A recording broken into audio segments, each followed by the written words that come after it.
And sanibonani, welcome back to yet another video. Ngiyabonga kakhulu for coming. Thank you very much. Ungakhohlwa ukusubscribe, like video, share video njalo. Mangaba subscribe banga kubalekile kodwa ubuka kanjani ama video lokungaka subscribe ngoba kumahala nje. You just subscribe fana nje nokuthi uyangivotela nje masingasho nje ngezinye indlela. Just press subscribe bese ivideo enye nenye ke uyayilike into ezinjalo bafethu sisebenzeni sikhulisa ichannel. Yabona ukuthi sezofika lapha ka 6000 subscribers. Ngicela ukuthi nje uma kusafika u31 December 2024 sibe sesimshayile 6000 subscribers sizongena kamnandi enyakeni omusha. So ngishoda nje nga 200 up to 200 or less than that subscribers ukuthi singishaye ke u6000. Please subscribe ke mangaba ka subscribe uzokwazi ukusisiza ke sifike lapho ka 6k okuyona into ke esithandayo ke esingajabuleli kuyibona yenzeka ukuthi siqala unyaka omusha ka 2025 ngo 6000 subscribers. So ngiyacela bafethu asenzeni kanjalo kumahala nje kumahala nokulike ivideo kuyasiza ichannel ukuthi ikhule. So asikhulumeni ngodaba lapha na kukaMthandeni noCasper Nyovest siyalibona ke belibhale phansi khona ke kuye kwenzakala kuma summers uCasper Nyovest wasesho uvulwa ke ukuthi ayi ubecabanga ukuthi kube kuwine ke uTyla kunoMthandeni uMthandeni wathi ungangijwayeli wena lento esindwa yikhindi la something like that. So along the lines don't quote me, okay? So ngiyasho nje khumbula la singenza ivideo izolo sikhuluma ngoZexibantwini no DJ Clip. uZexibantwini ya Twitter nje nayo eshuvulwa ke nje phana ngama summers just ukusho nje umkhumbulo wakhe something like what do you say his thoughts or opinions umcabango wakhe nje ukuthi ayibo okay ngiyayithanda lento but nginensolo ethile lapha bese lo munye u DJ Clip athi ayibo bra kodwa why ungazange inbox mina ngale ngasese kunokutuzelana phambi kwabantu uzosho into enje even though into eshiyo ngoZexibantwini it wasn't anything bad uvele washo nje uvolwa ke like opinion yakhe and kwasho ukuthi ke uDJ Cleo mhlambe yena waseyithatha ngenye indlela right iyafana nje nale ngiyibona ka Casper Nyovest noMthandeni uCasper Nyovest yena uthi hayi ubecabanga ukuthi kodwa uTyla angayowina le ko America bafethi kodwa la ekhaya angawini lutho hayi kwasho ukuthi kanti ke kuwine uMthandeni ke uMthandeni wathi ayibona ngolwesuka leka ka hip hop eza ngapha ngamaskanda zongidakela something. So asize lapha na bethu uxolise kuMthandeni kuCasper Nyovest uthi abahlangene ngequpha ke vele iphelele indaba something like that. Ngixolisile uCasper Nyovest ngokuphawula kwakhe ekungekuhle kuMthandeni Igcokama Elisha Manqele ngemva kokuthi ethole indondo yeSong of the Year kuma summers ngempela sonto.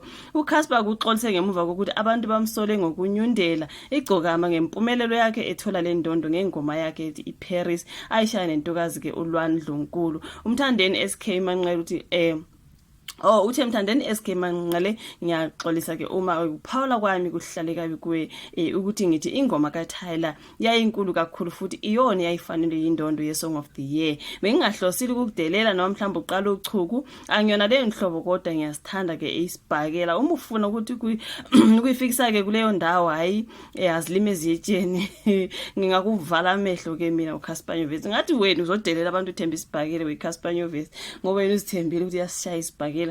Uthe mangabe kufuneka ukuthi eringini ngamani eringini madoda kodwa ngekeni bephawula nje ukuthi uTyla ungena obedeserve ukuthi awine ke Song of the Year angawina kanjani le emazweni angawini la ekhaya. Kwasethi uMthandeni ayiyaxolisa bra bengasho ukuthi mhlambe ngifuna ukuthunuka imizwa but ke mangabe usufuna ukuthi sifike lapho ngaseringini hayi azilimezi yetsheni ke mdaka bawo ngakuvala kamehlo mina lapha. uCasper usho kanje iphendula inkulumo kaMthandeni othe yena uCasper Nyovest laba bafana basindwa yikhindi leka hip hop uzovuka ngathi la kumaskandi wathi ngizolishaya leli data uzovuka ngathi la kumaskandi ngizolishaya mina leli data. Bajabule bafaka abantu engudleni zokuxhumana abaye bathi ke isikhova siqede ngoMr Philip abazifuna izinsizo zande ngokukhuluma. So ke baningi abathi akuyiwe khona le ngaseringini bafethu hayi cha ukhona the kuloko ngicheme lawe kulabafana behip hop ngoba SK sisemva kwakho sama Blue Nation ngeke besajwayela imikhapheyana kumaskandi wethu ukhona othe umshayi wedada lisindwa zikhidi ubuye wathikela ngeke ucaluze kumaskandi ungasithola isibhaxo sakhona ngakushaya lokhu ngepunchline something like that. Umfoka bali dada leli angazi kuningi kushiwo ngama fans ke kaMthandeni obviously kuyazwakala ngama fans kaMthandeni ke lapha abafana bethi aziye khona ke eringini abamfuna umuntu owande ngasemlonyeni eyindoda. Omunye wathi ungazithambisi ngempela, sondela nawe eCasper, yiso isithebe esikhulu umhlaba ungehlule lesi, uyosika ukhathele.